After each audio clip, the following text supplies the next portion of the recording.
भारत के मुख्य न्यायाधीश न्यायमूर्ति माननीय चंद्रचूड़ साहब 10 नवंबर 2024 को जब सेवानिवृत्त होंगे तो उस समय ग्रहों की स्थिति इतनी विकराल या खतरनाक होने वाली है कि आम जनता तो त्राहिमाम त्राहिमाम करने ही लगेगी। क्योंकि शनि तो जून से ही वक्री चल रहा है, बृहस्पति भी 9 अक्टूबर से वक्री हो चुका है और 17 अक्टूबर से वह सूर्य, जो कि अखिल चराचर जगत को पितृतुल्य ग्रह माना जाता है, वह भी एक माह के लिए नीच राशिगत होने वाला है।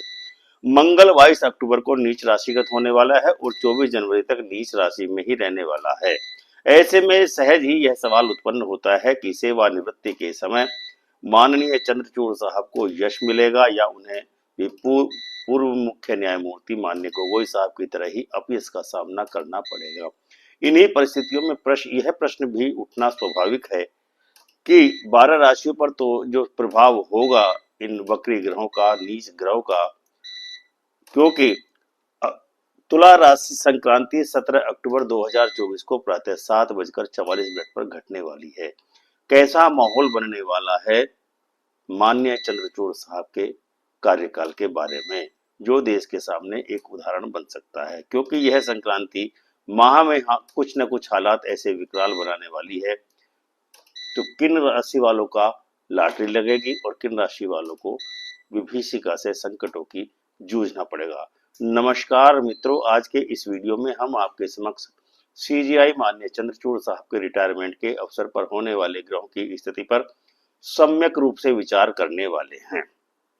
वीडियो प्रारंभ करने से पहले आपसे एक विनम्र निवेदन है कि यदि आपने अभी तक हमारे चैनल अमृत कलश को सब्सक्राइब न किया हो तो इसको तुरंत ही सब्सक्राइब कर लें। हम आपके अत्यंत ही आभारी रहेंगे। आज समाचार पत्रों को पढ़ते हुए सहज ही एक समाचार पर नजर पड़ी, जिसमें लिखा था कि वर्तमान सीजीआई चंद्रचूड़ साहब भूटान की यात्रा पर हैं। वहां उन्होंने एक दीक्षांत समारोह को संबोधित किया। अपने संबोधन में उन्होंने कहा कि उनके कार्यकाल का मूल्यांकन आने वाले समय ही तय करेगा।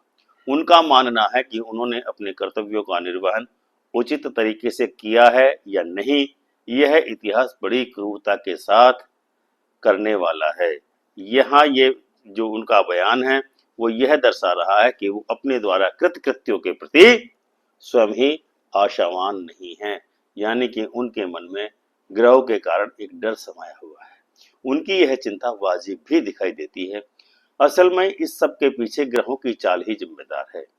न्याय के अधिदेवता शनिदेव 29 जून 2024 से ही वक्री चल रहे हैं। शनिदेव 13 नवंबर 2024 तक वक्री रहने वाले हैं, यानी कि शनि के वक्रत्व में ही उनका रिटायरमेंट हो जाएगा। दूसरा, बृहस्पति भी 9 अक्टूबर को दोपहर में 1:43 पर वक्री हो गया है। यह भी यानी कि बृहस्पति भी 4 फरवरी 2025 तक वक्री ही रहने वाला है।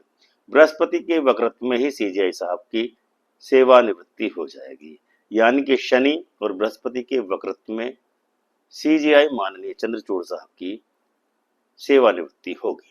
इतनी विकराल ग्रह स्थिति ही रहती तो शायद शांति होती, लेकिन अभी तो दो और ग्रह उनके कार्यकाल में या भविष्य के निर्धारण में एक उत्पात मचाने वाले हैं। क्योंकि 17 अक्टूबर 2024 को ब्रह्मांड का चमकता हुआ सितारा यानी सूर्य 17 अक्टूबर 2024 से तथा भूमिपुत्र मंगल भी 22 अक्टूबर 2024 से नीच राशिगत होने वाला है। इन दोनों ग्रहों के नीचत्व में सीजीआई साहब सेवानिवृत्त होने वाले हैं, यानी कि सीजीआई चंद्रचूड़ साहब 10 नवंबर 2024 को जब अपने पद से सेवानिवृत्त होंगे, उस समय बौद्धिक संपदा के कारक ग्रह बृहस्पति और न्याय के अधिपति देवता शनिदेव दोनों ही ग्रह वक्री गति से गति करेंगे तथा सूर्य एवं मंगल नीच राशि में विराजमान होंगे। अपनी यह चार ग्रहों के हालात इस बारे में स्पष्ट संकेत कर रहे हैं कि सीजीआई माननीय चंद्रचूड़ साहब की सेवानिवृत्ति अत्यंत ही प्रतिकूल परिस्थितियों में होने वाली है, यानी कि उनको अपयश मिलने के पूरे पूरे चांस नजर आने वाले हैं। ये ठीक वैसे ही हालात बनने जा रहे हैं जैसे माननीय रंजन गोगोई साहब के रिटायरमेंट पर बने थे। हालांकि हम मान्य चंद्रचूड़ साहब का हृदय से पूरी तरह सम्मान करते हैं, आज भी करते हैं और आगे भी करते रहेंगे। लेकिन ग्रहों की चाल से जब स्वयं भगवान रामभद्र नहीं बच पाए तो मान्य चंद्रचूड़ साहब कैसे बच पाएंगे? क्योंकि ग्रहों की दशा 29 जून 2024 के बाद से ही उनके विरुद्ध चलनी शुरू हो गई थी। उसी सब के चलते पिछले माह गणेश चतुर्थी के पावन अवसर पर प्रधानमंत्री मोदी जी उनके घर अचानक ही पहुंच गए थे। स्वयं मोदी जी ने उस समय के विजुअल्स को सोशल मीडिया के प्लेटफॉर्म पर पोस्ट कर दिया था, जिसके कारण माननीय चंद्रचूड़ साहब की प्रतिष्ठा को काफी ठेस या क्षति पहुंची थी। यह सब तो एक ग्रह शनिदेव का प्रकोप था, क्योंकि उस समय मात्र शनिदेव ही वक्री थे। उनके रिटायरमेंट के समय तो बृहस्पति और शनिदेव दोनों ही ग्रह वक्री होंगे और सूर्य तथा मंगल नीच राशिगत होंगे, जो उनके करियर का मूल्यांकन करेंगे।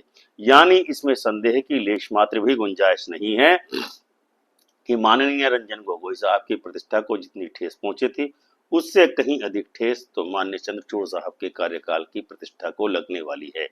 इससे बचने के लिए एक ही उपाय है कि उनको पूरी निष्ठा एवं शुचिता के साथ संविधान की रक्षा करने के लिए आदर्श निर्णय देने के लिए तत्पर रहना चाहिए। अन्यथा इतिहास के क्रूर मूल्यांकन में उनके कार्यकाल की स्थिति माननीय रंजन गोगोई साहब के इतिहास से भी खराब होने वाली है। आप स्वयं सोचकर देखिए कि सीजीआई माननीय चंद्रचूड़ साहब ने कई महत्वपूर्ण विषयों पर निर्णय दिए, किंतु उनका एक भी निर्णय ऐसा था कि जो सत्य तो था, लेकिन उनके द्वारा दिए गए निर्णय के द्वारा न्याय होता हुआ दिखता प्रतीत नहीं हुआ। जबकि न्याय के संबंध में यह स्पष्ट रूप से कहा जाता है कि न्यायालय द्वारा मात्र न्याय किया हुआ ही नहीं लगना चाहिए, अपितु होते हुए भी दिखना चाहिए।